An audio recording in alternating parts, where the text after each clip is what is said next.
And I think the dislike of and anguish over social media is just growing and growing and growing.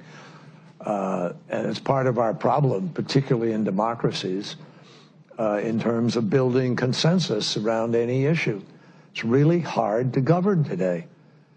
You can't, there's no, the referees we used to have to determine what's a fact and what isn't a fact have kind of, been eviscerated to a certain degree.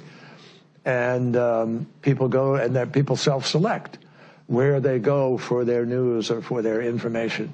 And then you just get into a vicious cycle. So it's really, really hard, much harder to build consensus today than at any time in the 45, 50 years I've been involved in this.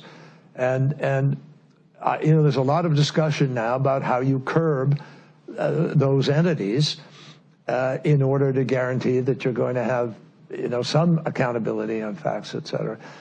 But look, if people go to only one source and the source they go to is sick and, has an agenda and they're putting out disinformation, our First Amendment stands as a major block to the ability to be able to just, hammer it out of existence. So what we need is to win the ground, win the right to govern by hopefully having, winning enough votes that you're free to be able to implement change.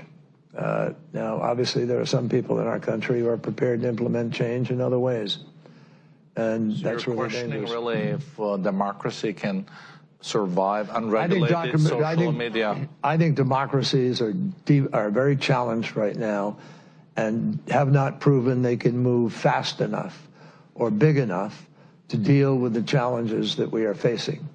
And to me, that is part of what this race, this election is all about. Will we break the fever in the United States?